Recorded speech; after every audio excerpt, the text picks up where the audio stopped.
नमस्कार साथियों, आप सभी का इस YouTube चैनल पर एक बार फिर से मैं स्वागत करता हूं। दोस्तों, हम बात कर रहे थे जो साइंस जो थी हमारे जो चतुर्थ श्रेणी भर्ती परीक्षा या अन्य जो अदर कॉम्पिटिटिव एग्जाम्स है उनके लिए जो हमने ये सीरीज शुरू कर रखी थी, उसी का ही आज पार्ट नंबर 3 लेकर के मैं आपके सामने प्रस्तुत हूं। दोस्तों, आज हम कुछ और मानव के अंग तंत्रों के बारे में डिटेल से बात करेंगे और उन्हीं पॉइंट पर डिस्कशन करूंगा, जैसे कि मैं आपको प्रीवियस वीडियो के अंदर बता चुका हूं कि जो इंपॉर्टेंट फैक्ट है उन्हीं को अपन डिस्कशन करेंगे, बाकी को स्किप करेंगे। ओके, तो चलते हैं अपन। सबसे पहले प्रीवियस क्लास के अंदर हमने देखा था लाइट का इश्यू हो गया था, उसकी वजह से बीच में ही मुझे रोकना पड़ा उसको, और उसी को ही आगे कंटिन्यू करते हैं। तो मैंने आपको प्रीवियस क्लास के अंदर मस्तिष्क को पूरा कंप्लीट करवा दिया था। उसके बाद में मस्तिष्क के बाद में केंद्रीय तंत्रिका तंत्र का एक भाग है जिसका नाम है, क्या नाम है, मेरु रज्जु।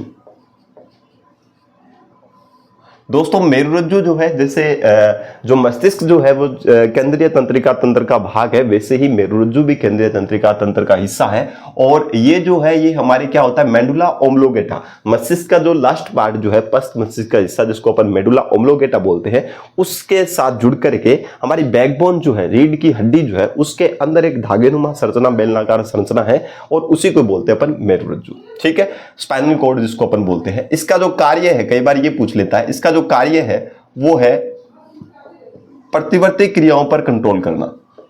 प्रतिवर्ती क्रियाओं पर अक्सर पूछा तो नहीं गया ये क्वेश्चन, पर कई बार पूछ ले तो अपने को याद रखना है। प्रतिवर्ती क्रियाओं पर क्या करता है, नियंत्रण करता है। दोस्तों, प्रतिवर्ती क्रियाएं कौन सी होती है, तो एक बार ध्यान से सुनिएगा। ऐसी क्रियाएं जो क्या है, जिसके प्रति शरीर क्या करता है, रिफ्लेक्ट करता है, यानी कि उसके प्रति शरीर रिएक्ट करता है। जैसे गर्म वस्तु के हाथ छू गया, ठंडी वस्तु के हाथ छुप गया, कांटा अपने शरीर को चुभ गया, तो तुरंत हमारा शरीर क्या है, पीछे की तरफ हट जाता है। और उसी क्रियाओं को, उन्हीं क्रियाओं को बोलते हैं प्रतिवर्ती क्रियाएं। तो उनके ऊपर जो कंट्रोल करने वाला जो हिस्सा है वो कौन सा है, तो मेरुरज्जु है। ठीक है ना, समझ आ जाएगी बात सभी को। तो ये एक बेसिक चीज थी जिनके बारे में आपको थोड़ा सा ध्यान रहना चाहिए। अब मैं बात करूंगा दोस्तों यहां पर रक्त की।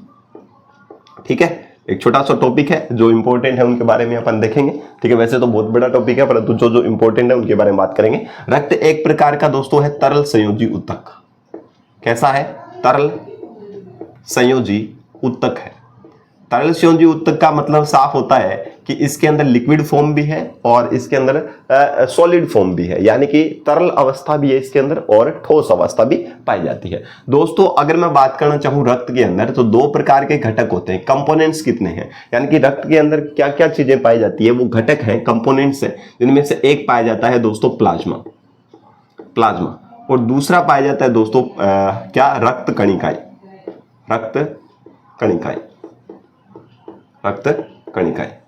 क्लियर होगी बात। ब्लड कार्पोरल्स जिनको अपन बोलते हैं। अगर बात करूं प्लाज्मा की, तो ये लिक्विड फॉर्म में होता है, तरल अवस्था में पाया जाता है।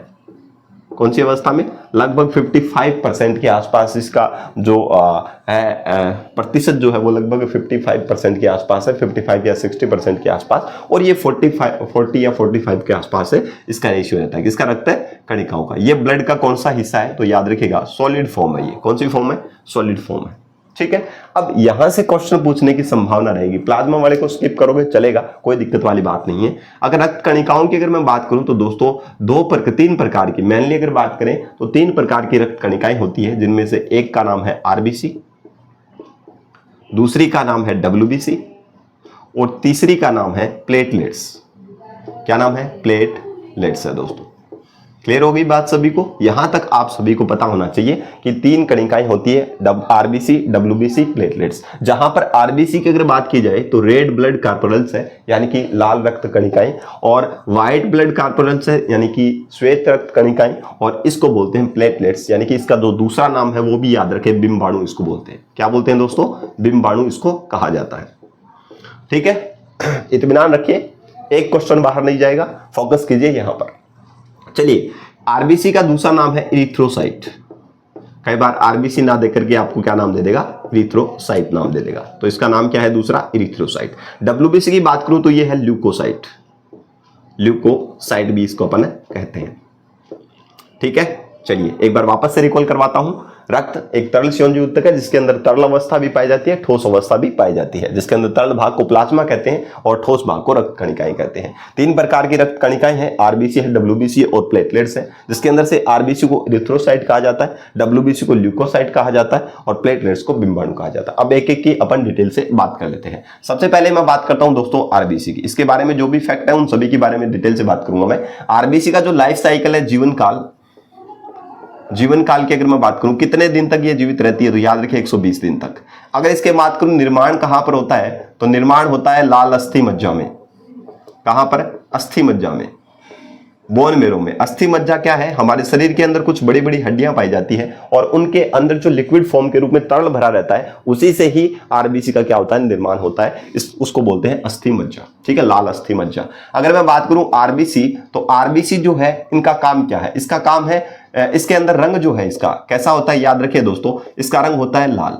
लाल किस वजह से होता है, तो ध्यान रखिएगा, इसके अंदर एक वर्णक पाया जाता है जिसका नाम है एचबी। एचबी का मतलब वो नहीं है हस्बैंड वाला एचबी नहीं है, ये है हीमोग्लोबिन। हीमोग्लोबिन का मतलब है कि ये एक ऐसा वर्णक है जो रक्त में या आरबीसी के अंदर प्रेजेंट रहता है और इसका रंग कैसा कर देता है? लाल कर देता है। ठीक है, समझ आ रही है बात है? क्योंकि ऐसे याद रख लेना, हस्बैंड जो है वो भी क्या होता है, जब शादी हो जाती है उसके बाद में हस्बैंड होते हैं। ठीक है, और वो क्या करते हैं, मांग में सिंदूर भर देते हैं लाल रंग की। तो इस तरीके से याद रखना कि एचबी अगर प्रेजेंट होगा तो आरबीसी का कलर कैसा हो जाएगा दोस्तों? लाल हो जाएगा। ठीक है, अब इस एचबी के अंदर भी कई बार हीमोग्लोबिन जिसको अपन बोलते हैं हीमोग्लोबिन, इसके अंदर दोस्तों एक धातु पाई जाती है, एक मेटल पाई जाती है, उस मेटल का नाम है Fe, आयरन। दोस्तों आयरन है, इसको थोड़ा रिलेट करके देखता हूं मैं। आयरन आपको याद रहेगा, आयरन की कमी से या हीमोग्लोबिन की कमी से भी एक रोग हो जाता है जो अपन रोग के अंदर पढ़ेंगे, एनीमिया रोग होता है। हीमोग्लोबिन की कमी से या आरबीसी की कमी से कौन सा रोग हो जाता है? एनीमिया रोग होता है। ये ध्यान रखिएगा, ब्लड की कमी से कौन सा रोग होता है? एनीमिया रोग हो जाता है। सॉरी, ये भी ध्यान रखिए। अब इसके अंदर धातु कौन सी पाई जाती है? मेटल जिसको अपन बोलते हैं। कौन सी मेटल पाई जाती है? फेरस मेटल पाई जाती है। दोस्तों आपने अक्सर देखा होगा कि महिलाओं के अंदर प्रति 28 दिन की अवधि के अंदर, कईयों के, अब जरूरी नहीं है कि 28 दिन के बाद ही जो साइकिल, मेनेस्ट्रल साइकिल जो है वो मासिक धर्म जिसको अपन बोलते हैं वो ही कंटिन्यू रहे। कुछ एक के अंदर बॉडी के कई बार क्या हो, सिचुएशन, खाने पीने के अकॉर्डिंग भी, कुछ ऐसी कंडीशन के अकॉर्डिंग भी क्या होता है, जो मेनेस्ट्रल साइकिल है वो आगे पीछे हो जाता है 5-7 दिन। इसमें कोई अतिशयोक्ति नहीं है। ठीक है, चलिए बात करते हैं फेरस क्या काम करता है। दोस्तों महिलाओं के अंदर हर मंथ जब मेनेस्ट्रल साइकिल होता है उस कंडीशन के अंदर अधिकतर ब्लड जो है वो क्या हो जाता है, इंप्योर ब्लड जिसको अपन बोलते हैं, वो क्या होता है, शरीर से, बॉडी से बाहर निकल जाता है, जिसकी वजह से महिलाओं के अंदर, बॉडी के अंदर ब्लड की कमी हो जाती है। दोस्तों अगर ब्लड की कमी हो जाती है तो ऑब्वियसली आप जान सकते हैं कि ब्लड की कमी से आपको नुकसान भी हो जाता है अगर ज्यादा ब्लीडिंग हो जाए। तो उस कंडीशन में क्या होता है कि वीकली के अंदर 2 या 3 बार फेरस, आयरन जो है, आयरन की गोलियां दी जाती है। आजकल गवर्नमेंट ने क्या कर रखा है, बच्चों, छोटी बच्चियों के लिए, यानी कि जो 11 वर्ष से लेकर के लगभग 18 ईयर्स तक की बच्चियां जो है उनको क्या करते हैं, आयरन की गोलियां जो है वो प्रोवाइड करवाई जाती है निःशुल्क, जिसकी वजह से उनके अंदर ब्लड की क्या नहीं होती है, कमी नहीं होती है दोस्तों। पर लड़कियां पता नहीं, बच्चे जो है स्कूल के अंदर वो खाते कम ही खाते हैं, अक्सर देखा गया है कि वो फेंक देते हैं। पर ऐसा नहीं होना चाहिए क्योंकि वो आपके सुविधा के लिए बनाई गई है। वो आपके जो शरीर के अंदर जो खून है, ब्लड जो है, उसकी कमी को क्या करते हैं, पूर्ति करते हैं। ठीक है ना, तो याद रखिएगा इसके अंदर कौन सी, आयरन। और उन गोलियों के अंदर भी आयरन होता है जो आपको क्या करता है, हीमोग्लोबिन को बढ़ाता है, यानी कि सीधा ऑब्वियसली बात करें तो रक्त की क्या करता है, बढ़ोतरी करता है वो, जिससे आपके खून जो है वो रिसाइकल होता रहे और वो नया भी बढ़ता रहे, इस वजह से। ठीक है, तो ध्यान रखिएगा। तो ये चीजें हमने पढ़ ली। आरबीसी का जीवन काल 120 दिन, निर्माण अस्थि मज्जा में, रंग लाल होता है, किसकी वजह से, हीमोग्लोबिन की वजह से, और इसमें कौन सी धातु पाई जाती है, आयरन पाई जाती है। दूसरी अगर मैं बात करूं दोस्तों, अगर इसके अंदर हीमोग्लोबिन है तो इसका काम भी इसी से रिलेटेड होगा, ये गैसों का आदान प्रदान करता है, एक्सचेंजेस ऑफ गैसेस, गैसों का आदान प्रदान करता है। दोस्तों गैसों का आदान प्रदान से मतलब यहां यह है कि गैसें जैसे कार्बन डाइऑक्साइड हो गई और या ऑक्सीजन हो गई, यानी कि ऑक्सीजन और कार्बन डाइऑक्साइड को जो शरीर के एक भाग से दूसरे भाग में ले जाने का जो काम करता है वो ब्लड करता है। और उसके अंदर कौन करता है, आरबीसी करती है। ब्लड के अंदर क्या प्रेजेंट है, आरबीसी प्रेजेंट है। क्यों करती है, इसके पीछे ये रीजन है दोस्तों कि ऑक्सीजन जो है वो हीमोग्लोबिन के साथ बंधुता रखता है, ऑक्सीजन हीमोग्लोबिन के साथ जुड़ने की एक पावर रखता है। ठीक है ना। हीमोग्लोबिन जो है वो ऑक्सीजन को जोड़ने की क्षमता रखता है, कैपेसिटी रखता है, जिसकी वजह से एक कंपाउंड बनता है जिसका नाम है ऑक्सी हीमोग्लोबिन। ऑक्सी हीमोग्लोबिन शरीर की उन कोशिकाओं में, उन सेल्स में जाता है जहां पर ऑक्सीजन की कमी है, ऑक्सीजन की मात्रा की कमी है, और वहां जाकर के ऑक्सीजन को उन सेल्स में छोड़ देगा और वहां से कार्बन डाइऑक्साइड को जोड़ करके क्या करेगा, ब्लड के थ्रू क्या करेगा, फेफड़ों में ले जाएगा और वहां पर कार्बन डाइऑक्साइड को छोड़ देगा, जिससे क्या है, कार्बन डाइऑक्साइड नसिका के द्वारा कहां चली जाती है, बाहर निकल जाती है। इसका मतलब ऑब्वियसली अपन मान सकते हैं कि ऑक्सीजन और CO2 दोनों का परिवहन करने का काम कौन करता है, तो कौन करता है, हीमोग्लोबिन करता है, जो किसमें प्रेजेंट है, आरबीसी में। तो आरबीसी का मेन फंक्शन क्या हो गया, गैसों का क्या करना, आदान प्रदान करना। जो भी आपके शरीर के अंदर जो भी भोज्य पदार्थ है, जो भी है, वो ब्लड के थ्रू ही, उत्सर्जित पदार्थ ब्लड के थ्रू ही शरीर के एक भाग से दूसरे भाग में पहुंचा दिए जाते हैं, उसके बाद में उनका उत्सर्जन हो जाता है। ठीक है, तो मेन चीजें जो थी वो आपके सामने है, ये आपको याद रखनी है। चलिए बात करते हैं दूसरा WBC। दोस्तों WBC को अपन बोलते हैं व्हाइट ब्लड कॉर्पस्कल्स, श्वेत रक्त कणिकाएं। उनको दूसरा नाम मैंने अभी बताया आपको, ल्यूकोसाइड भी कहते हैं, क्योंकि इनका रंग क्या होता है, श्वेत। यानी कि इसका रंग अगर सफेद है तो इसका मतलब रंग इसका क्या होता है, व्हाइट होता है, श्वेत होता है। क्यों होता है, क्योंकि इनके अंदर HB क्या नहीं होता, प्रेजेंट नहीं होता, नेगेटिव फॉर्म में होता है, यानी कि इसके अंदर हीमोग्लोबिन प्रेजेंट है नहीं होता। वन से मिनट।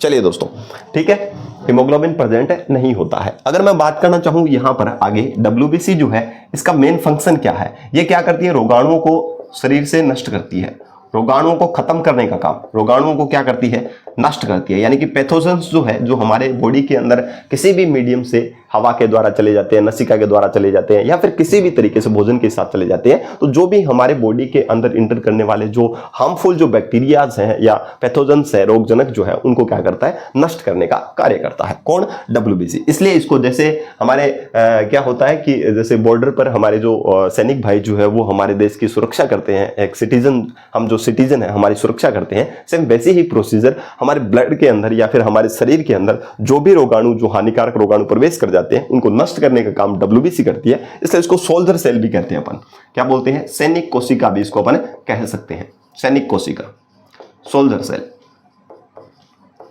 ठीक है ना, ये याद रखिएगा। WBC सेम वही प्रोसीजर है। इसका आकार क्या होता है, अनियमित आकार का होता है, यानी कि इसकी कोई फिक्स स्ट्रक्चर नहीं होती है, अनियमित होती है, इर्रेगुलर शेप होती है इसकी।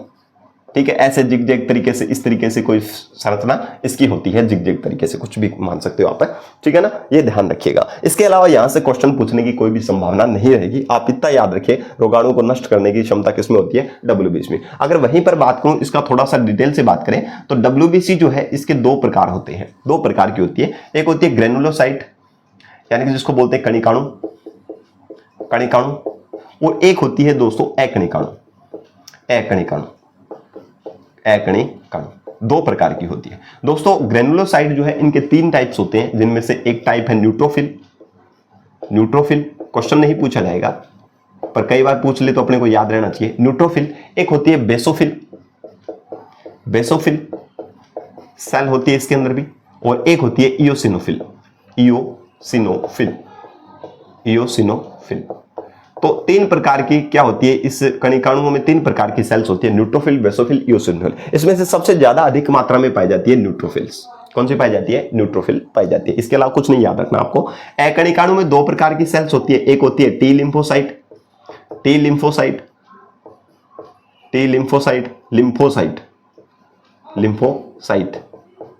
एक होती है टी लिम्फोसाइट, दूसरी होती है बी लिम्फोसाइट, और एक होती है प्राकृतिक मारक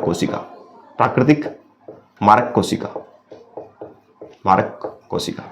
ठीक है, समझ आ गई बात सभी को। तो ये थोड़ी सी आप ध्यान रखिएगा, टी लिम्फोसाइट, बी लिम्फोसाइट, प्राकृतिक मारक कोशिका, ये इसके उदाहरण है। ठीक है, ये WBC जो है वो टी लिम्फोसाइट या बी लिम्फोसाइट के थ्रू क्या करती है, प्रतिरक्षा का निर्माण करती है, इम्यूनिटी सिस्टम बढ़ाती है। सेम वही प्रोसीजर आपको पता है कि रोगाणुओं को नष्ट करती है, इसका मतलब इम्यूनिटी पावर को बढ़ाती है, जिससे रोगाणु क्या हो जाते हैं, अपने आप ही नष्ट हो जाते हैं। बस इतना सा थोड़ा सा याद रखिएगा, इसके अलावा आपसे कुछ भी पूछने की संभावना नहीं रहेगी दोस्तों। ठीक, अब बात कर लेते हैं बिंबाणु की। बिंबाणु जिसको अपन प्लेटलेट्स बोलते हैं, इसका मेन फंक्शन याद रखना है, बस रक्त का थक्का जमाना। आपसे ये पूछा जा सकता है कि ऐसी कौन सी रक्त कणिका है जो क्या करती है, रक्त का क्या करती है, थक्का बनाती है। थक्का बनाना, यानी कि रक्त का थक्के से मतलब क्या है, जैसे आपको शरीर पर चोट लग जाती है तो उस कंडीशन से ब्लड बाहर निकलने लग जाता है, तो उसी ब्लड के साथ में शरीर के जो छिद्र है उनमें से जैसे जैसे ब्लड बाहर निकलता है वहां पर जो ब्लड के अंदर प्रेजेंट जो प्लेटलेट्स है वो भी ब्लड के साथ बाहर निकल जाते हैं।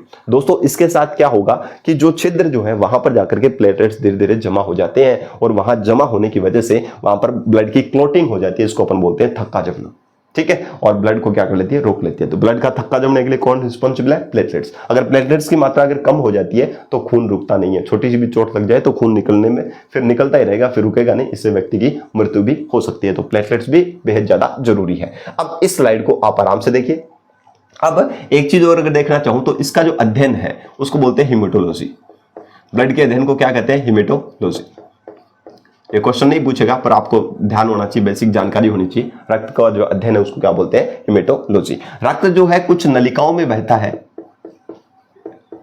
उन नलिकाओं को बोलते हैं रक्त नलिकाएं या ब्लड सेल्स, ब्लड ट्यूब्स, ठीक है ना, रक्त नलिकाएं। अब इन रक्त नलिकाओं के बारे में डिटेल से अपन बात करेंगे। यहां से एक बार स्क्रीनशॉट ले लें, इसके अलावा आपको कुछ भी याद रखने की जरूरत नहीं है।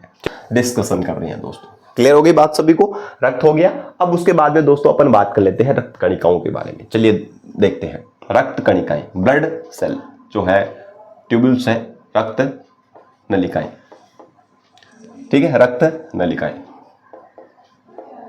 मुख्य रूप से आपको दो ही याद रखनी है, एक केशिकाएं भी होती है, उनको याद रखने की जरूरत नहीं है, पर मुख्य रूप से अगर देखें ऐसी नलिकाएं जो रक्त को शरीर के एक भाग से दूसरे भाग में ले जाती है उसको बोलते हैं रक्त नलिकाएं। जिनमें से दो भाग है, एक होती है धमनी जिनको इंग्लिश में बोलते हैं आर्टरी, और एक होती है रक्त नलिकाएं सीरा जिनको बोलते हैं वेन्स, ठीक है दोस्तों। अब इनके बारे में एक एक डिटेल से बात कर लेते हैं। धमनी जो होती है, आर्टरी जिसको अपन बोलते हैं दोस्तों, उसका एक मेन फंक्शन होता है जो शुद्ध रुधिर का वहन करती है। हमेशा याद रखना, सदैव कौन से रुधिर का, शुद्ध रक्त का वहन करती है।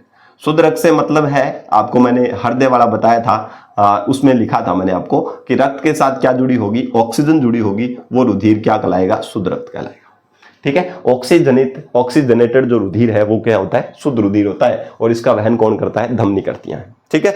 और इधर बात करूं सिरा के अंदर, अगर मैं बात करना चाहूं दोस्तों तो याद रखिएगा सिरा में अशुद्ध रुधिर बहता है, इम्प्योर ब्लड, अशुद्ध रक्त। और आप जानते हैं कि इम्प्योर ब्लड के अंदर रक्त के साथ क्या जुड़ा होगा, कार्बन डाइऑक्साइड जुड़ी होगी दोस्तों। क्या जुड़ी होगी, कार्बन डाइऑक्साइड गैस जुड़ी होगी, ठीक है। तो एक चीज आपको पता चल गया कि धमनी वे नलिकाएं होती है, रक्त की वे नलिकाएं होती है जिनमें शुद्ध रुधिर बहता है, और सिराएं वे नलिकाएं होती है जिनके अंदर कौन सा रुधिर बहता है, अशुद्ध रुधिर बहता है। इसका अपवाद भी है, वो अपन हृदय के अंदर भी मैंने आपको बताया था जब मैंने करवाया था, परंतु उसके बाद में भी आगे भी बता दूंगा। इसकी तो दीवारें होती है सॉरी, दीवार दोस्तों इसकी मोटी होती है। क्या होती है, दीवारें क्या होती है, मोटी होती है। अगर इसकी दीवार की अगर बात करूं तो इनकी दीवारें होती है पतली। क्यों होती है, इसके पीछे रीजन है दोस्तों, क्यों होती है, क्योंकि हमारा जो हृदय जो है जब शुद्ध रक्त को क्या करता है, पंप करता है शरीर के अलग अलग भागों में, तो वो रुधिर शुद्ध रक्त जो है वो कहां पर जाता है, आप सभी को पता है, धमनी में ही जाता है। तो हृदय के अंदर जो फेफड़ों से शुद्ध रुधिर होकर के आया है, जैसे ही हृदय पंप करता है, सिकुड़ता है, तो वो शुद्ध रुधिर जो है वो धमनियों में जाता है, ठीक है, फास्टली फ्लो करता है, जिसकी वजह से ये क्या होता है, इनकी दीवारों पर दाब भी डलता है, और उसी दाब को बोलते हैं रक्त दाब, बीपी जिसको बोलते हैं, ब्लड प्रेशर, ठीक है ना। किससे मापा जाता है, धमनी से मापा जाता है, ठीक है ना। तो ये बात थोड़ी सी आप ध्यान रखिएगा। अगर इसकी दीवार पतली होगी तो क्या होगा, जैसे ही हृदय क्या करेगा, उस ब्लड को पंप करेगा, तो ये क्या हो जाएगी, दीवारें फट जाएगी, इसलिए इसकी दीवार मोटी होती है, ठीक है, ये ध्यान रखिएगा। बीपी मापते हैं इन्हीं धमनियों के द्वारा ही। चलिए बात करें, दीवार मोटी होती है, इसकी पतली होती है, इसकी नाजुक होती है। और अगर मैं बात करूं धमनी जो है वो कहां पर स्थित होती है, तो गहराई में, शरीर में गहराई में स्थित होती है। बॉडी जो है उसकी डेप्थ में होती है, गहराई में, बॉडी की गहराई में प्रेजेंट रहती है, बॉडी की एकदम गहराई में, डेप्थ में होती है। बाहर से आप देख नहीं सकते इनको, गहराई में होती है, ठीक है, गहराई में होती है। और ये क्या होती है, सतह पर होती है, शरीर की सतह पर होती है। आप देखते होंगे डॉक्टर अक्सर क्या करते हैं, वैक्सीन वगैरह लगाते हैं, टिक्का लगाते हैं, तो किस में लगता है, सिरा में लगता है, क्योंकि ये शरीर की सतह से आसानी से दिखाई दे देती है, ठीक है ना, इसकी वजह से ये दिखाई देता है। कई बार कुछ बहुत ऐसे मान लो जिनका शरीर हैवी होता है, भारी होता है, यानी कि मोटापा जिनके ज्यादा आता है, उनमें ये सिराएं भी दिखाई नहीं देती है, ठीक है ना, दिखाई नहीं देती। डॉक्टर क्या करते हैं, हाथ को पकड़ करके या बांध करके देखते हैं, कुछ समय के बाद में फिर सिरा क्या हो जाती है, ऊपर उठ जाती है, और उसमें इंजेक्शन लगा देते हैं। तो ये शरीर की सतह के ऊपर होती है, परंतु ये क्या होती है, डेप्थ में होती है, गहराई में होती है। चलिए नेक्स्ट अगर मैं बात करना चाहूं, इसका अपवाद है इसका अपवाद है, मैंने आपको हार्ट वाले में बताया था कि धमनियों का काम है शुद्ध रक्त बहना, परंतु एक पल्मोनरी धमनी है जिसको अपन फुफ्फुस या धमनी बोलते हैं, इसके अंदर दोस्तों कौन सा रुधिर बहता है? अशुद्ध रक्त बहता है। इंपॉर्टेंट क्वेश्चन है ये, एग्जाम में अगर अच्छा क्वेश्चन बना तो ये क्वेश्चन पूछेगा कि धमनी का अपवाद क्या है? फुफ्फुस या धमनी है जिसके अंदर कौन सा रुधिर बहता है? अशुद्ध रुधिर बहता है। धमनी में बहना चाहिए शुद्ध, परंतु इसमें अशुद्ध। और इसका भी एक अपवाद है, एग्जेप्शन है, जिसका नाम है फुफ्फुसीय शिरा। शिरा में अशुद्ध बहता है, परंतु फुफ्फुसीय शिरा ऐसी धमनी है शिरा है जिसके अंदर कौन सा रक्त बहता है? शुद्ध रक्त बहता है। ये आप लोगों ने हृदय वाले चैप्टर में अच्छे से किया था, ठीक है। इसके अलावा यहां से कुछ नहीं पूछने की संभावना रहेगी। अब बात कर लेते हैं ब्लड प्रेशर, रक्तदाब क्या है? रक्त, आप एक बार वापस से है ना इसको, अगर आपको कम समझ में आ रहा है तो एक वापस पॉज करके वीडियो को या रिस्टार्ट करके वीडियो देख सकते हैं, क्योंकि अगर मैं वापस रिवीजन करवाऊंगा तो क्या टाइम ज्यादा लगेगा, ठीक है ना। चलो, बीपी क्या चीज होती है? वही चीज अभी मैंने आपको बताया कि धमनी की दीवार पर जो दाब डलता है, धमनी की दीवार जो है उसके ऊपर हृदय जो प्रेशर लगाता है, दाब लगाता है, उसी को ही धमनी की दीवार पर लगने वाला दाब ही क्या कहलाता है? क्या कहलाता है? बीपी कहलाती है, ठीक है ना। हृदय जो है जैसे रुधिर को पंप करता है तो धमनी की दीवार पर जो ब्लड के द्वारा प्रेशर लगाया जाता है उसको बोलते हैं बीपी, ठीक है दोस्तों। बीपी जो है याद रखिएगा, बीपी मापने का एक उपकरण होता है, डॉक्टर रखते हैं, एक मशीन से रखते हैं, उस मशीन का नाम याद रखिए, कई बार ये पूछ लेता है, उसका नाम है स्पिग्नोमैनोमीटर। स्पिग्नोमैनोमीटर, ये याद रखिएगा, स्पिग्नोमैनोमीटर उसका क्या है? नाम है दोस्तों, ठीक है, स्पिग्नोमैनोमीटर। क्लियर होगी बात सभी को? ये ध्यान रखिएगा। बीपी की अगर मैं बात करूं, एक सामान्य व्यक्ति की अगर मैं बात करूं, नॉर्मल ह्यूमन बीइंग की बात करूं, सामान्य व्यक्ति की अगर मैं बात करूं दोस्तों, बीपी कितनी होती है? तो याद रखिए 120/80 mmHg होती है, यानी कि Hg का मतलब है पारा। यानी कि आप देखते होंगे मशीन जो होती है बीपी वाली, उसके अंदर एक लिक्विड सा भरा रहता है और वही लिक्विड क्या होता है? ऊपर नीचे जाता है, यानी कि वो क्या है? मरकरी है, पारा है। उस पारे के अकॉर्डिंग उसका क्या वैल्यू मापन किया जाता है। 120 जो है ये है सिस्टोलिक प्रेशर, जिसको अपन बोलते हैं प्रकुंचन दाब। और प्रकुंचन दाब के दौरान हृदय क्या करता है? सिकुड़ता है। तो हृदय जब सिकुड़ता है तब धमनी की दीवार पर जो दाब डलता है वो 120 मापा जाता है, ठीक। और जब हृदय फैलता है तो उसको बोलते हैं डायस्टोलिक, यानी कि उसको बोलते हैं अनुस्थिलन दाब, अनुस्थिलन दाब, ठीक है, अनुस्थिलन प्रेशर, ठीक है। इसके अंदर हृदय क्या करता है? दबाव डालता है या फिर सिकुड़ता है। इसमें हार्ट क्या होता है? इस दाब के दौरान, ये दाब कब मेंशन होता है? जब हृदय क्या करता है? सिकुड़ता है। और ये कब आता है? जब हृदय क्या करता है? फैलता है। तो सिस्टोलिक और डायस्टोलिक प्रेशर आप याद रखेगा। अब नॉर्मली अब जो है बढ़ करके ये क्या हो गया, अब लोगों को जैसे जैसे जैसे दिनचर्या बढ़ती जा रही है वहां पर ये जो वैल्यू है वो थोड़ी ज्यादा आ रही है, लगभग 140/90 की फॉर्म में आ रही है, mmHg। इस फॉर्म में भी आपको देखने को मिलेगी। जैसे जैसे व्यक्ति क्या होता है? बूढ़ा होता है। एक चीज याद रखिएगा, जैसे जैसे व्यक्ति क्या होता जाता है? बूढ़ा होता जाता है, वैसे वैसे ब्लड प्रेशर जो है वो बढ़ता जाता है, ठीक है ना। ये भी आप थोड़ी ध्यान रखिएगा। एक छोटा बच्चा होता है, उसका ब्लड प्रेशर बहुत कम होता है, धीरे धीरे जैसे जैसे आयु बढ़ती है वैसे वैसे ब्लड प्रेशर भी बढ़ने लगता है, ठीक है। जब आप सोते हो, निंद्रा लेते हो, अच्छी नींद लेते हो, निंद्रा के टाइम ब्लड प्रेशर कम होता है। निंद्रा के टाइम बीपी जो है, ब्लड प्रेशर जो है वो क्या हो जाता है? कम हो जाता है। यानी कि जितना ज्यादा हार्ड परिश्रम आप करोगे, यानी कि जो श्रमिक वगैरह होते हैं या फिर जो हार्ड वर्कर होते हैं, उनका बीपी ज्यादा होता है, ठीक है ना। ब्लड प्रेशर बहुत ज्यादा होता है। क्यों होता है? उसके पीछे ये रीजन है दोस्तों। ऐसे ही नहीं है, साइंस ऐसी ही नहीं है, साइंस के पीछे बहुत सारे लॉजिक होते हैं। जैसे मान लो कोई श्रमिक है और श्रमिक हार्ड परिश्रम कर रहा है, तो हार्ड परिश्रम करेगा तो ऑब्वियसली उसकी एनर्जी डाउन होगी। एनर्जी अगर डाउन होती है दोस्तों, तो एनर्जी डाउन होने की वजह से उसके बॉडी के अंदर जो ऑक्सीजन है, ठीक है ना, ऑक्सीजन है, उसकी रिक्वायरमेंट बढ़ेगी, उसको एनर्जी चाहिए ऑक्सीजन, क्योंकि हमने जो भोजन ग्रहण किया है उसका क्या होगा? ऑक्सीजन की प्रेजेंस में उसको क्या होगा? विघटन होगा और उससे ही एनर्जी जनरेट होगी। अगर ऑक्सीजन मिलती रहेगी तो एनर्जी बढ़ती रहेगी, ठीक है ना। और अगर एक कंडीशन ये आ जाती है लॉन्ग टाइम के बाद में, जैसे जैसे मतलब हार्ड वर्किंग की जाती है, एनर्जी खत्म हो जाती है, ठीक है ना, एनर्जी क्या हो जाती है? खत्म हो जाती है। तो हमारे शरीर को ऑक्सीजन और फूड की ज्यादा जरूरत पड़ती है, ठीक है ना। समझ आ रही है मेरी बात को? तो ऑक्सीजन जितनी ज्यादा पर्याप्त मात्रा में मिलती रहेगी तो उस हिसाब से क्या होगा? इसका जो बीपी जो है वो इस हिसाब से मेंटेन होता रहेगा। ये ध्यान रखिएगा। क्लियर होगी बात सभी को? तो ये याद रखिएगा, यानी कि हार्ड वर्कर जो है उनकी बीपी क्या रहती है? ज्यादा ही रहती है। ठीक है ना, क्योंकि उस टाइम में शरीर के अलग अलग पार्ट्स में सेल्स के अंदर ऑक्सीजन की रिक्वायरमेंट बढ़ती है, और ऑक्सीजन की रिक्वायरमेंट या जो आपूर्ति जो है उसको उस आपूर्ति को करने के लिए हृदय क्या करता है, उसके ऊपर ब्लड पर ज्यादा प्रेशर लगाता है, जिससे क्या वो खून क्या है तो उन हिस्सों में चला जाता है, वहां पर ऑक्सीजन की पूर्ति कर देता है, जिसकी वजह से ब्लड प्रेशर ज्यादा होता है। ये बात हो गई क्लियर, तो इसका आप एक बार स्क्रीनशॉट ले लीजिएगा। अब चलते हैं नेक्स्ट वीडियो, अब चलते हैं नेक्स्ट स्लाइड में। वीडियो में तो कहां जाएंगे, एक ही वीडियो में चलते हैं अपन, ठीक है। चले आगे, यार काफी गर्मी है। हमने पढ़ लिया हार्ट, हमने पढ़ लिया, और हमने अभी ये देख लिया। अब देख लेते हैं श्वसन, ठीक है ना, श्वसन जिसको अपन बोलते हैं रेस्पिरेटरी सिस्टम, श्वसन। दोस्तों श्वसन किसे कहते हैं, इसको इंग्लिश में बोलते हैं रेस्पिरेशन। और श्वसन जो तंत्र जो है उसके अंदर अगर मैं बात करना चाहूं दोस्तों, तो याद रखिएगा श्वसन तंत्र के जो भाग है पहले तो वो आपको याद रहने चाहिए। अगर मैं बनाना चाहूं, यहां चित्र बना देता हूं, ठीक है ना, ठीक है। चित्र के बिना तो साइंस अधूरी है, चाहे रिवीजन करवाओ चाहे कुछ भी लगाओ, परंतु थोड़ा बहुत याद रहना भी तो जरूरी है, अदरवाइज तो याद ही नहीं रहेगा। और याद नहीं रहेगा तो क्लास का मतलब नहीं है, और मैं ये चाहता नहीं कि आपका एक क्वेश्चन गलत हो जाए, ठीक है ना। तो उस चीजों को, उन सभी चीजों को मैं थोड़ा ध्यान में रखकर ही आपके साथ ये चीजें परफॉर्म कर रहा हूं। चलिए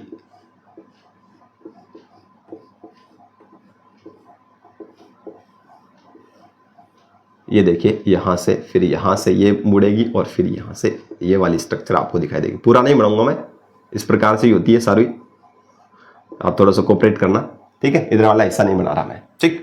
अब यहां पर ये वाला हिस्से में इस तरीके से संरचना नहीं होती है,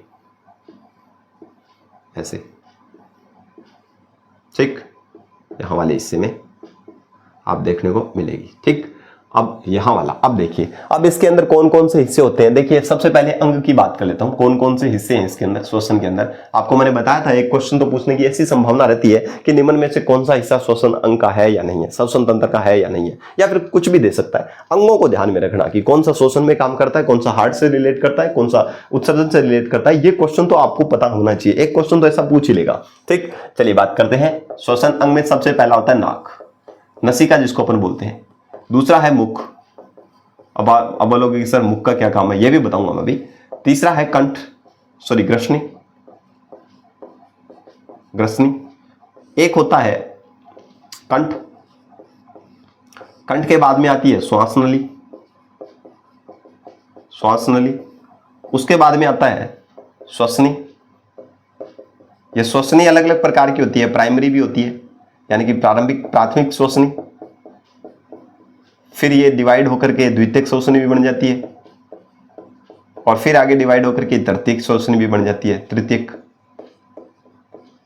और एक संरचना आती है इसकी वायुकोश, ये इसी के अंदर आ जाती है, पर मैं अलग से दिखा रहा हूं आपको। क्यों दिखा रहा हूं, क्योंकि ये यहां से क्वेश्चन पूछने की संभावना है। कुपिका जिसको अपन बोलते हैं, और लास्ट है फेफड़े, लंग्स जिसको बोलते हैं, फुफ्फुस जिसको बोलते हैं, ये फेफड़े। ये देखिए, ये इसके भाग है। कौन कौन से पार्ट है ध्यान रखिएगा, नाक है, मुख है, ग्रसनी है, कंठ है, श्वास नली है, श्वसनी है, और वायुकोश है, कुपिका और फेफड़े हैं। देखिए चित्र में कौन कौन से, ये वाला हिस्सा आपको दिख रहा है उसको बोलते हैं कंठ, ये वाला हिस्सा दिख रहा है इसको बोलते हैं श्वास नाल, श्वास नाल। ये वाला हिस्सा जो आपको दिखाई दे रहा है दोस्तों, ये वाला गोल गोल संरचना, इसको बोलते हैं वायुकोश। क्या बोलते हैं, वायुकोश बोलते हैं। ये वाले हैं लंग्स यानी कि जिनको बोलते हैं फेफड़े, ये फेफड़े हैं। ये वाला हिस्सा डायफ्राम है, डायफ्राम, ठीक है, डायफ्राम है। ये वाला हिस्सा जो आपको दिख रहा है, ये वाला हिस्सा, ये डिवाइड होगी, श्वास नाल अंदर की तरफ डिवाइड हो गई है, इसको बोलते हैं श्वसनी। देखिए श्वसनी जो है फिर आगे की ओर और डिवाइड हो रही है। देखिए ये हो गया, ये डिवाइड हो गई, इस प्रकार से डिवाइड हो गई। देखिए आप, ये डिवाइड हो गई इस तरीके से, ठीक है। और फिर ये आगे और डिवाइड हो जाती है इस तरीके से, ठीक है। फिर एक स्ट्रक्चर बनती है ऐसे गोलाकार, जो इधर वाली साइड में आपको देख रहे होंगे, ठीक है। ये श्वसनी डिवाइड होती है, एक बार डिवाइड हो प्राथमिक बनेगी, फिर और डिवाइड होगी द्वितीयक बनेगी, फिर और डिवाइड होगी तृतीयक श्वसनी बनेगी, और अंत में जाकर एक ऐसी गुब्बारेनुमा संरचना बनेगी, इसको बोलते हैं वायुकोश। ठीक है, इसी को बोलते हैं कुपिका। ठीक है, ये कुछ बेसिक स्ट्रक्चर थी। ये डायफ्राम है जो सिकुड़ेगा और फैलेगा, जिससे जो क्या होगा, हृदय के जो फेफड़े जो है इनके अंदर क्या होगा, ऑक्सीजन प्रवेश करेगी और कार्बन डाइऑक्साइड बाहर निकलेगी। ये यानी कि डायफ्राम जो है वो श्वसन को क्या करता है, श्वसन की क्रियाविधि को कंट्रोल करता है। यानी कि जब गैस को छोड़ना और गैस को अंदर लेना, ठीक है, ऑक्सीजन को अंदर लेना, कार्बन डाइऑक्साइड को छोड़ना, यही तो श्वसन होता है। मेनली अगर बात करें परिभाषा की तो ऑक्सीजन को तो ग्रहण करना और CO2 को छोड़ना, CO2 का त्याग करना, ये श्वसन है। या फिर खाद्य पदार्थ जो है जिसको अपन ग्लूकोज बोलते हैं, C6H12O6, इसका क्या करता है, ऑक्सीकरण करता है। किसकी उपस्थिति में, ऑक्सीजन की उपस्थिति में। और बनता क्या है, 6H2O प्लस 6CO2 और प्लस में एनर्जी, ऊर्जा। तो श्वसन के दौरान कौन सी गैस निकलती है बाहर, तो याद रखिएगा कार्बन डाइऑक्साइड का बाहर उत्सर्जन होता है। ठीक है, तो ऑक्सीजन जो है वो एक खाद्य पदार्थ है जिसको अपन बोलते हैं ग्लूकोज, इसका ऑक्सीकरण करता है या इसका विघटन करता है और किसमें तोड़ता है, जल और कार्बन डाइऑक्साइड में। और ये कार्बन डाइऑक्साइड क्या हो जाती है, शरीर से बाहर निकल जाती है। ठीक, ये वाले काम है। तो खाद्य पदार्थ का ऑक्सीकरण करने को क्या कहते हैं अपन, श्वसन कहते हैं। ठीक, ये वाली बात हो गई।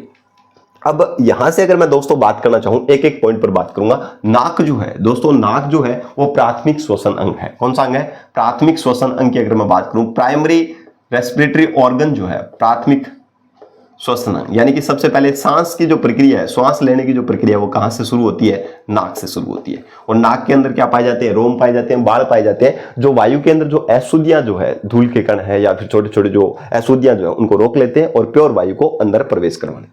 ठीक है, उसके बाद में आता है मुख। ये सेकेंडरी है, द्वितीयक श्वसन अंग। अब आप बोलोगे इससे भी श्वास लेते हैं, जी हाँ लेते हैं। द्वितीयक श्वसन अंग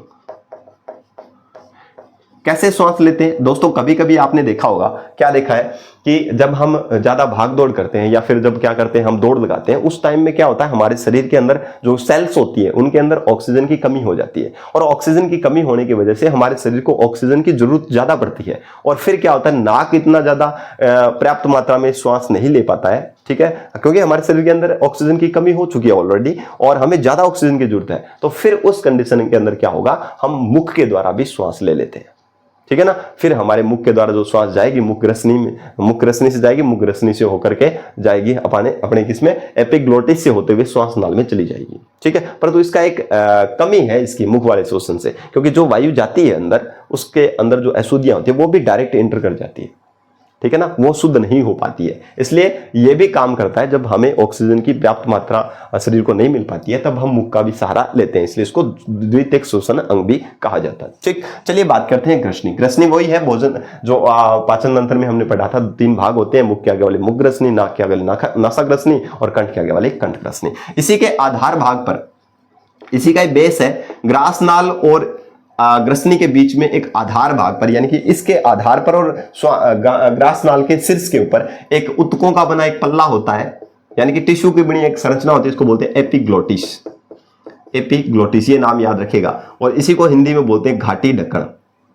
घाटी ढक्कन, घाटी ढक्कन, ये घाटी ढक्कन ही ये काम करता है। ये क्या होता है, आहार नाल और श्वास नाल, यानी कि दोनों नाल अलग अलग होती है। ये श्वास नाल है जो वायु को अंदर लेती है, और इसी के साथ में पश्च भाग में आहार नाल भी होती है, जो क्या काम करती है कि भोजन को तो आहार नाल में ही जाना चाहिए, क्योंकि इसका तो श्वसन, भोजन अगर श्वसन नाल में चला जाएगा काम क्या है, ठीक है ना, आहार को तो भोजन नाल में ही जाना है, आहार नाल में ही जाना है, और श्वास को या वायु को किस में जाना है, श्वास नाल में जाना है। तो इन दोनों के बीच में एक मीडिएटर होता है जिसका नाम है एपिग्लोटिस। श्वास नाल और आहार नाल के बीच में एक एपिग्लोटिस होता है, इसको अपन घाटी ढक्कन बोलते हैं। और ये घाटी ढक्कन क्या करता है, जब आप श्वास ले रहे हो तब आहार नाल को बंद कर देगा, श्वास नाल को खोल देगा जिससे वायु चली जाएगी, और जब आप भोजन ग्रहण कर रहे हो तो श्वास नाल को बंद कर देगा और भोजन नाल को खोल देगा जिससे भोजन आहार नाल में चला जाएगा। आप देख पा रहे होंगे कि जब भी आप मान लो श्वास लेते हो तब आप कोई भी चीजें अंदर नहीं ले पाते हो, ठीक है ना, समझ रहे हो बात मेरी को, ठीक है। तो आप देखना, भोजन जब ग्रहण करते हो तो आपको सांस भी, जब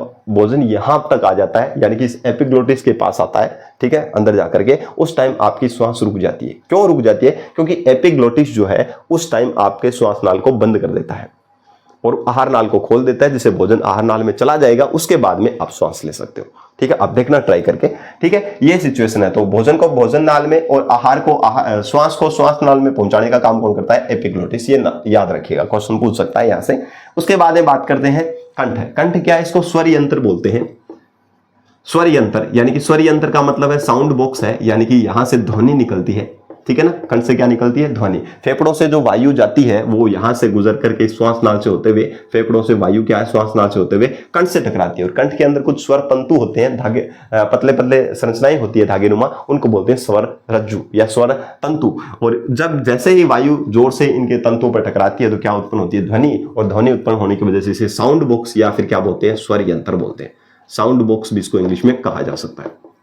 क्लियर होगी बात सभी को? अब आइए आगे, श्वास नाल। ये श्वास नाल आपको जो ये दिख रही है, ये लंबी नली होती है जो श्वास को क्या करती है? आगे फेफड़ों में पहुंचाने का काम करती है, और इसके अंदर सी आकार के छल्ले हैं।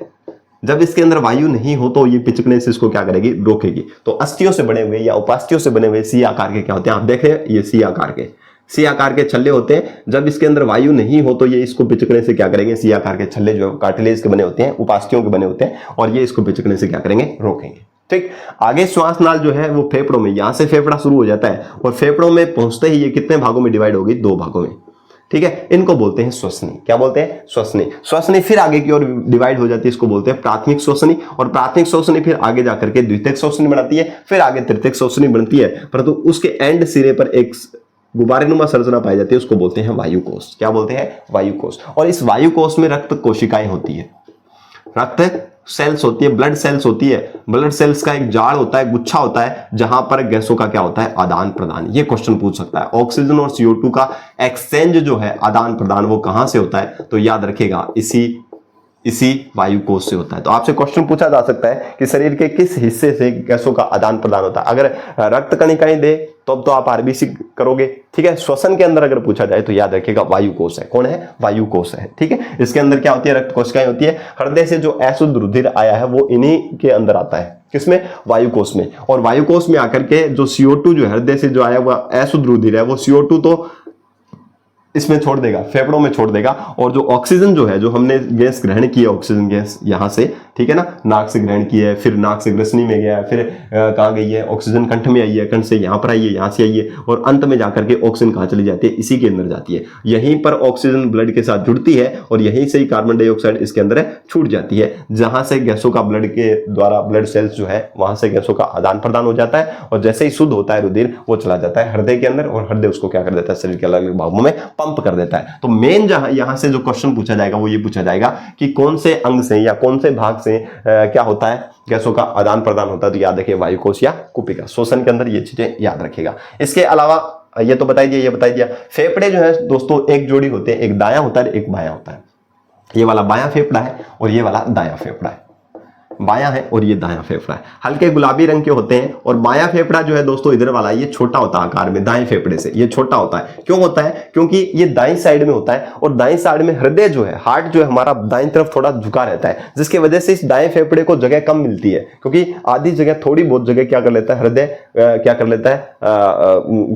पूर्ति कर लेता है, ठीक है, जिसकी वजह से इसको फैलने की जगह कम मिलती है, और इसी वजह से ये इधर वाला जो फेफड़ा होता है, दाएं वाला, कौन सा? बायां वाला फेफड़ा, वो छोटा होता है आकार में, ठीक है। ये याद रखिए, हल्के गुलाबी रंग का, ये मैंने आपको बता दिया। अब फेफड़े एक पट के ऊपर स्थित रहते हैं, इसको बोलते हैं डायफ्राम, या इसको बोलते हैं मध्य पट। क्या बोलते हैं? मध्य पट बोलते हैं। ये मध्य पट क्या करता है? श्वसन की क्रियाविधि को क्या करता है? कंट्रोल करता है दोस्तों। क्या करता है? श्वसन की क्रियाविधि को कंट्रोल करता है। यानी कि जैसे ये मध्य पट क्या होगा? सिकुड़ेगा या फैलेगा। सिकुड़ेगा तो ये क्या करेगा? इसको क्या कर देगा? आप देखते हैं श्वास लेते हो तो आपका पेट अंदर चला जाता है, लेके देखना आप है, श्वास लेते हो तो पेट अंदर चला जाता है, यानी कि डायफ्राम क्या हो जाता है? चपटा हो जाता है। उसकी वजह से आपका वक्षस्थल जो है ये बढ़ जाता है, अंदर जो गैस का जो आयतन है, वायु का जो आयतन है वो कम हो जाता है, जिसकी तरह से आपको पता है कि वायु हमेशा अधिक दाब से निम्न दाब की तरफ बहती है। तो जैसे ही हमारा ये फेफड़ा उठा, यहां से वक्षस्थल ऊपर उठा, तो अंदर का आयतन ज्यादा हो गया, और पहले जो वायु थी उसकी तुलना में अब वायु कम रह गई, क्योंकि आयतन, एक तो इतनी स्पेस में वायु है, एक इतने स्पेस में वायु है, तो वही वायु क्या हो गई? कम हो गई, उसका दाब कम हो गया। तो जैसे ये सिकुड़ेगा यहां से डायफ्राम, तो हमारा जो वक्षस्थल है ये ऊपर उठ जाएगा, इसका आकार बढ़ जाएगा, जिससे अंदर वायुदाब कम हो जाएगा, और बाहर वायुदाब ज्यादा है, जिसकी वजह से नाक से अंदर वायु प्रवेश कर जाएगी, ठीक है। ये वायु चली जाएगी यहाँ पर कुपिका में, गैस का आदान प्रदान होगा, फिर CO2 जो है वो चली बाहर निकल जाएगी। कब? जब ये डायफ्राम वापस क्या हो जाएगा? फैल जाएगा, ठीक है। ये याद रखिएगा, ठीक, ये बात ध्यान रखिएगा। यहां से आप स्क्रीनशॉट ले सकते हैं इसका। इसके अलावा आपसे यहां से कोई क्वेश्चन पूछा नहीं जाएगा।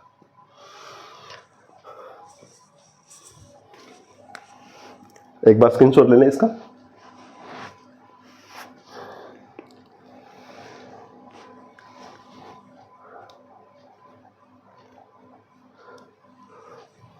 चलें दोस्तों आगे, चलिए अब बात कर लेते हैं अपन उत्सर्जन, सॉरी किसकी, जनन तंत्रों की। फिर लगभग अपने अंगतंत्र जो है वो कंप्लीट है, अंगतंत्र क्या अपने कंप्लीट है दोस्तों। ठीक, चलिए आगे, चलिए अब देख लेते हैं जनन की बात करते हैं। मनुष्य जो है वो एक लैंगिक जनन करता है। मनुष्य कौन सा जनन करता है दोस्तों, लैंगिक जनन करता है। लैंगिक जनन का मतलब जिसके अंदर जो जनन अंग जो है वो अलग अलग जीवों में प्रेजेंट होते हैं। महिला और पुरुष के अंदर जनन अंग जो है वो अलग अलग जीवों के अंदर, महिला में अलग जनन अंग है और पुरुष में अलग जनन अंग, जो रिप्रोडक्शन में सहायता करते हैं। चलिए ठीक है, लैंगिक जनन करता है जिसके अंदर दो जनकों की भाग होती है। लैंगिक जनन कौन सा होता है, जिसके अंदर दो जनक चाहिए, दो पेरेंट्स चाहिए संतान उत्पन्न करने के लिए, जिसमें से एक नर है एक मादा है। ठीक, ये ध्यान रख लें। उसके बाद में अपन चले यहां से, तो सबसे पहले मैं बात कर लेता हूं नर जनन तंत्र की। किसकी बात कर लेते हैं, नर जनन तंत्र की बात करता हूं दोस्तों। नर जनन तंत्र के अंदर अगर मैं बात करना चाहूं, डायग्राम बनाऊं क्या, चलो डायग्राम बना ही देता हूं, ठीक है ना, उससे आपको थोड़ा सा रिकॉल रहेगा। डायग्राम की अगर मैं बात करूं तो इस प्रकार से आप डायग्राम देख सकते हैं।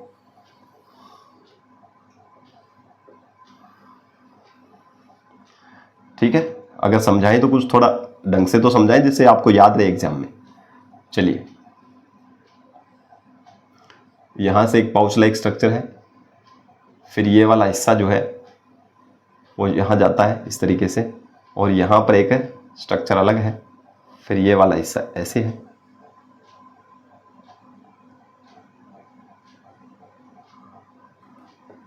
ठीक, फिर ये वाला हिस्सा ऐसे है।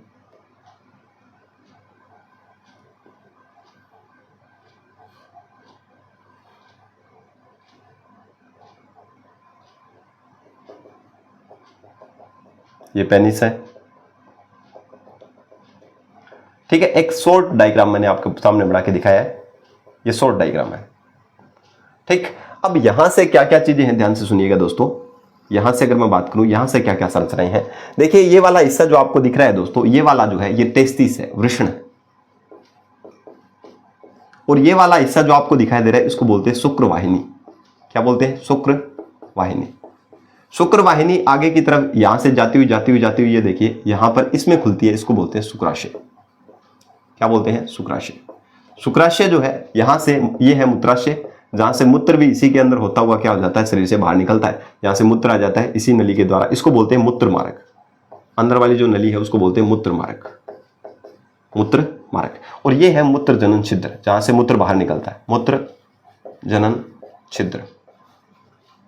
और ये वाला जो बेलनाकार हिस्सा दिख रहा है इसको बोलते हैं पेनिस, सीसन जिसको अपन बोलते हैं, और इसको बोलते हैं ग्लास पेनिस या फिर सीसन मुंड बोलते हैं। इतना इंपॉर्टेंट नहीं है, आप कोई ज्यादा डिग्री तो कर नहीं रहे हो, ठीक है ना, तो इतना ज्यादा इंपॉर्टेंट नहीं है। हमें जो एग्जाम में आएगा वो मैं आपको बताने जा रहा हूं। ये क्यों चित्र बनाया है, जिससे आपको याद रहे कि कौन कौन से अंग जो है वो नर जनन तंत्र से संबंध रखते हैं। तो सबसे पहला अंग मैं लिख रहा हूं, कौन सा लिख रहा हूं, ध्यान से सुनिएगा।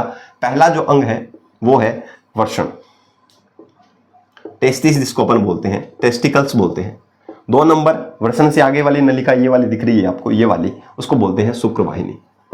क्या बोलते हैं दोस्तों, शुक्रवाहिनी। शुक्र का मतलब शुक्राणु है, वाहिनी का मतलब वहन करने वाली। 3 नंबर की अगर मैं बात करना चाहूं, ये वाला हिस्सा दिख रहा है शुक्राशय, शुक्राशय। फिर आता है मूत्र मार्ग, और फिर इसका हिस्सा है मूत्र मार्ग, बता सकते हैं आप, परंतु इसका जो हिस्सा है, मेन हिस्सा जो है वो सीसन ही है।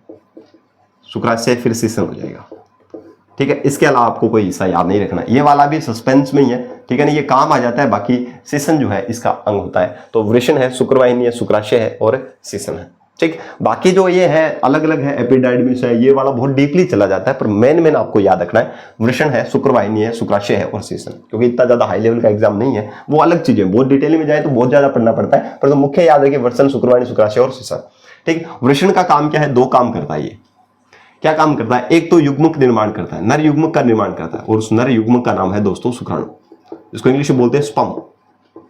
एक काम करता है, ये हार्मोन सिक्रेट करता है, एक हार्मोन छोड़ता है, और उस हार्मोन का नाम है टेस्टोस्टेरोन। ये एग्जाम में पूछ सकता है, टेस्टोस्टेरोन बहुत बार पूछा गया ये, कि टेस्टोस्टेरोन जो है या हार्मोन जो है वो किससे स्रावित होता है, तो याद रखिए वृषण से स्रावित होता है। ये एक एंडोक्राइन ग्लैंड की तरह काम करता है, ठीक है। टेस्टोस्टेरोन हार्मोन कौन किससे स्रावित होता है, तो वृषण से स्रावित होता है, ठीक। शुक्राणु का निर्माण कौन करता है, तो याद रखिएगा वृषण ही करता है। ठीक है, शुक्राणु क्या है? एक नर युग्मक है। क्या है? नर युग्मक है।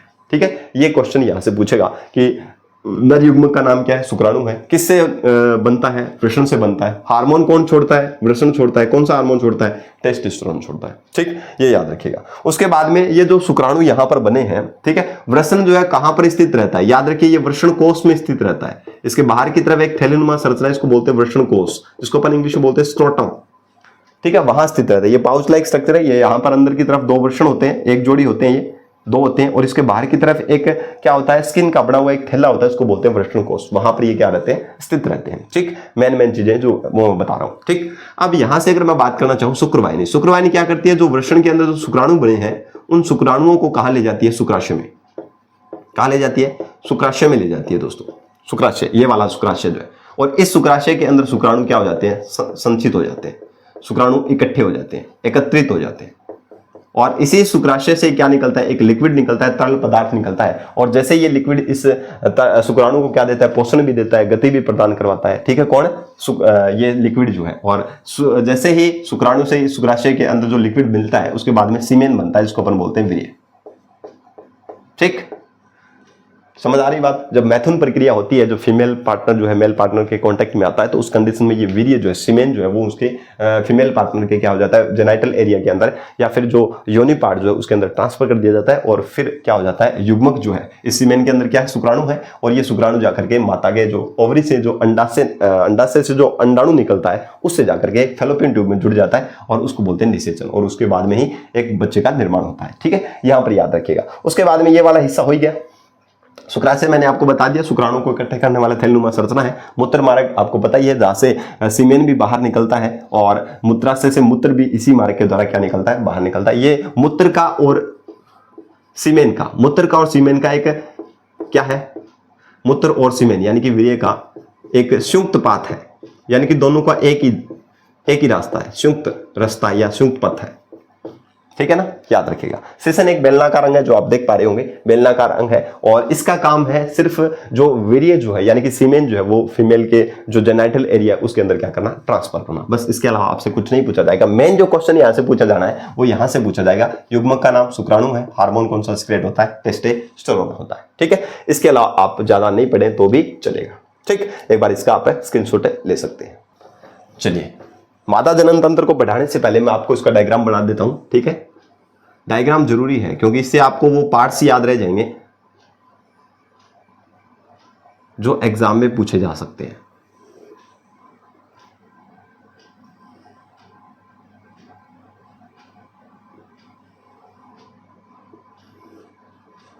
ठीक है, इस प्रकार से पार्ट्स होते हैं इसके।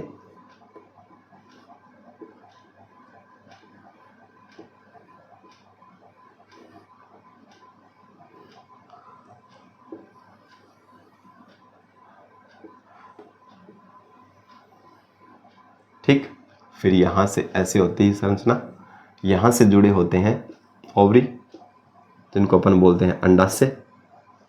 ये ओवरी है, ये देखिए, यहां से भी ओवरी है। ये वाला हिस्सा कहलाता है फंडस, ये वाला हिस्सा,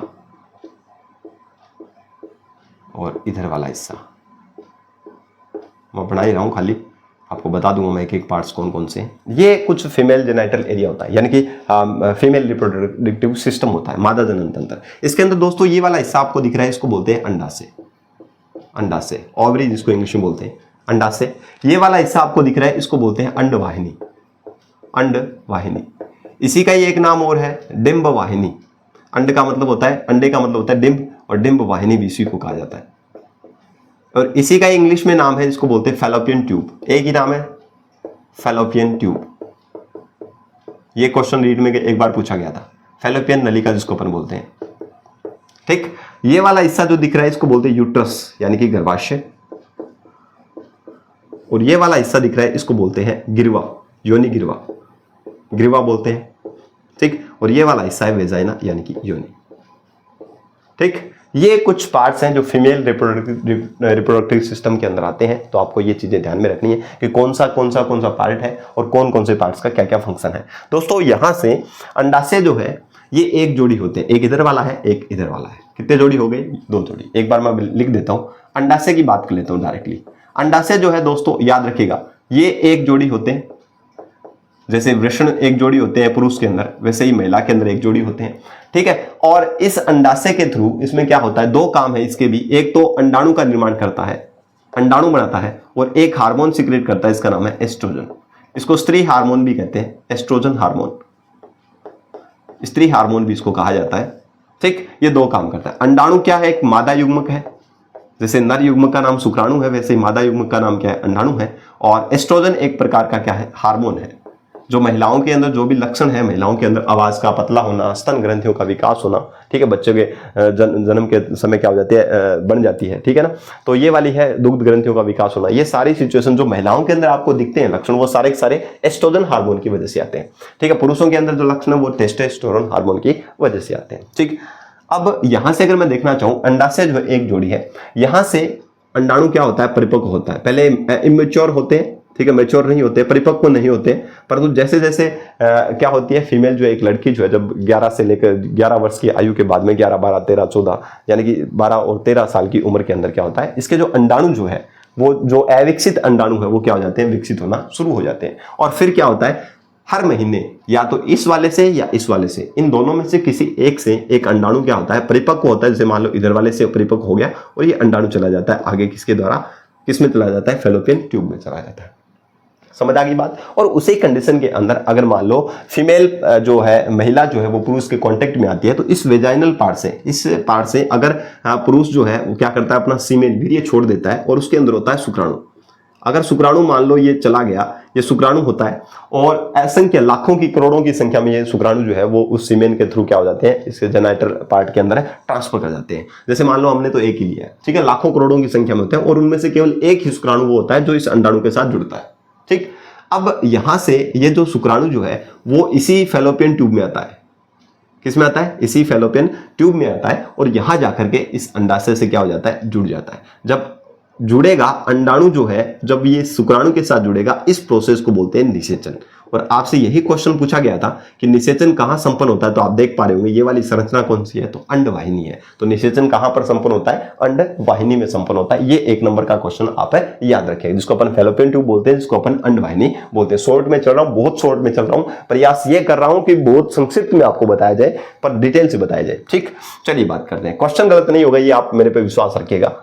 अब ये हार्मोन मैंने आपको बता दिया, ये स्त्री हार्मोन है, क्योंकि इससे स्त्री के जो है, महिलाओं के जो भी लक्षण है वो सारे के सारे एस्ट्रोजन हार्मोन के थ्रू कंडक्ट होंगे, ठीक। अब यहां से फैलोपियन ट्यूब भी कितनी जोड़ी होती है? एक जोड़ी होती है, एक दाईं और एक बाईं, ठीक है। अंडवाहिनी की अगर मैं बात करूं, एक जोड़ी होती है जो क्या करती है? एक जोड़ी जो क्या करती है? इस अंडाशय से परिपक्व अंडाणु को कहां आती है? यहां आता है, और फिर शुक्राणु के साथ मिलकर के यहीं पर निषेचन संपन्न होता है। एक जोड़ी है, यूट्रस जो है इसके एक दाईं तरफ एक बाईं तरफ होती है, ठीक। अब जो ये दोनों जो है, जिनका नाम फैलोपियन ट्यूब है, ये दोनों फैलोपियन ट्यूब एक चौड़ी संरचना में खुलते हैं, इसको बोलते हैं यूट्रस। ये वाला हिस्सा जो आपको दिखाई दे रहा है, ये ऊपर से संकरा है, यहां से देखिए, यहां से मोटाई है, और यहां से आते आते ये क्या हो जाता है? चौड़ाई इसकी कम हो जाती है। ये वाला हिस्सा जो दिख रहा है इसको बोलते हैं यूट्रस, ठीक है। जैसे ही ये निषेचन होगा, निषेचन से एक संरचना बनती है, याद रखिए दोस्तों, युग्मनज बोलते हैं इसको।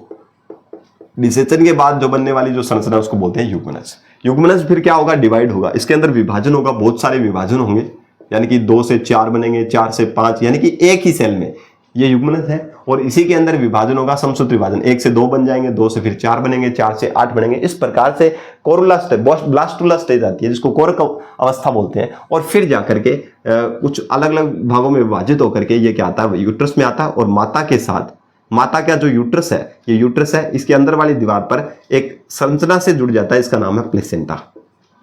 क्या नाम है? प्लेसेंटा है। प्लेसेंटा, इसी को बोलते हैं नाभि नाड़। नाभि नाड़ आप देखते हो कि जब बच्चा जन्म लेता है तो उस कंडीशन के अंदर क्या होता है दोस्तों, यहां पर नाभि यानी कि जो सुंडी होती है, जिसको अपन सुंडी बोलते हैं, उस नाभि से एक लंबा सा एक क्या होता है, एक तंतु जुड़ा होता है, इसको बोलते हैं नाभि नाल या प्लेसेंटा। इसी के द्वारा एक बच्चा क्या करता है, उत्सर्जी पदार्थों का और आवश्यक पदार्थों का क्या करता है, आदान प्रदान करता है।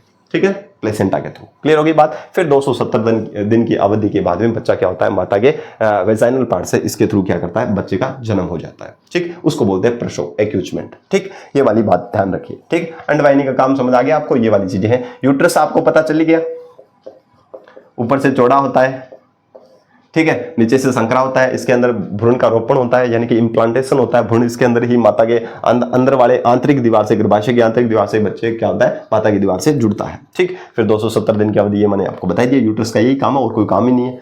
ठीक, अब यहां से अगर मैं बात करूं तो ये है वेजाइनल पार्ट। ठीक, इसके अंदर एक जीवाणु होता है, इसको बोलते हैं लैक्टोबैसिलस जीवाणु। लैक्टोबैसिलस जीवाणु ये लैक्टिक अम्ल छोड़ता है, जिसकी वजह से इसका मीडियम जो है, इसका वेजाइनल पार्ट का इसका मीडियम होता है, अम्लीय रहता है।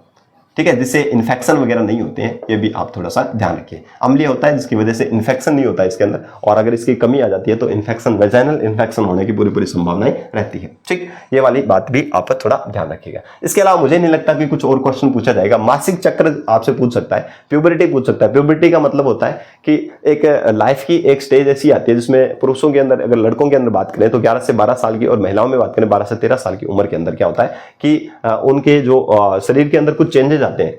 ठीक है, उनके जो अलग अलग जो जनन अंग जो है वहां उनका विकास होना शुरू हो जाता है, उसको बोलते हैं प्यूबरिटी, यानी कि यौवनारंभ बोलते हैं। ठीक है, तो ये वाली बात है। और अभी मैंने आपको बताया था 11 साल से के बाद में लड़कियों के अंदर मासिक धर्म आता है, तो उसके अंदर क्या होता है, जो गर्भाशय की जो दीवारें जो होती है, यहां से ब्लड वेसल्स जो है, ठीक है, ब्लड वेसल्स है या फिर कुछ रक्त कोशिकाएं जो है वो क्या हो जाती है, जब निषेचन नहीं होता है, यानी कि एक फीमेल जो है वो मेल के कांटेक्ट में नहीं आती है, तो उस कंडीशन के अंदर क्या होगा कि हर 28 दिन की अवधि के अंदर इस जो गर्भाशय जो यूट्रस पहले से तैयार होता है कि इसके अंदर क्या होगा, कोई शिशु आएगा, यानी कि एक बच्चा आएगा, यानी कि बच्चा बढ़ेगा और इसके साथ जुड़ेगा। ठीक है, परंतु जब ऐसी कंडीशन नहीं आती है तो यूट्रस के अंदर जो भी ब्लड सेल्स है, रक्त कोशिकाएं हैं या फिर अन्य जो है पार्ट्स जो है, वसा उत्तक जो है, वो सारे के सारे टूट करके हर मंथ यानी कि 28 दिन की अवधि में इस वेजाइनल पार्ट्स के थ्रू क्या होते हैं, बाहर निकलते हैं। इसी को बोलते हैं रजोधर्म या फिर इसको बोलते हैं मेनेस्ट्रुअल साइकिल, मासिक धर्म बोलते हैं। ठीक है, तो इतनी बेसिक चीजें हैं, आपको ये याद रखना है। इसके अलावा आपसे कोई क्वेश्चन नहीं पूछा जाएगा। यहां पर ये याद रखिए, फैलोपियन ट्यूब के अंदर क्या होता है, निषेचन होता है,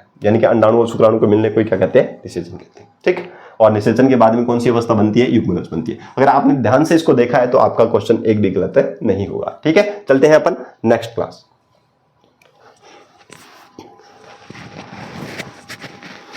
स्क्रीनशॉट ले लें, जिसको भी स्क्रीनशॉट लेना एक बार। चलिए आगे चलिए। अब दोस्तों जो मेन चीजें थी वो अपन डिस्कशन कर चुके हैं। ठीक है,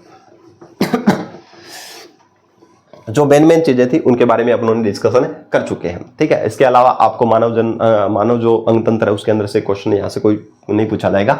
एक चीज और मैं बता देता हूं, सेल्स की बात कर लेता हूं। कोशिका, आपको प्रीवियस क्लास में भी मैंने पढ़ाया था कि कोशिका शरीर की सबसे सूक्ष्मतम इकाई है। अगर बात करें शरीर की सबसे छोटी इकाई का नाम क्या है तो याद रखिएगा, कौन सी है, कोशिका है।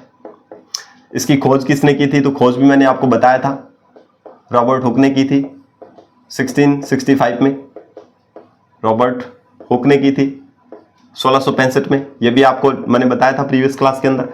ये जो कोशिका थी कौन सी सेल थी, डेड सेल थी। जीवित कोशिका की खोज किसने की, तो जीवित जो सेल थी उसकी खोज की थी ल्यूवेनहॉक ने, ल्यूवेनहॉक।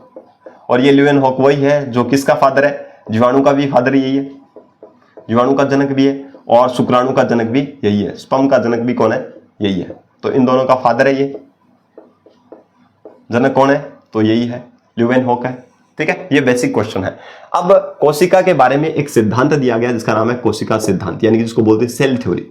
कोशिका सिद्धांत दिया गया दोस्तों कोशिका सिद्धांत जो है वो दिया गया था 1838 1839, इन दोनों में से कोई भी आ सकती है।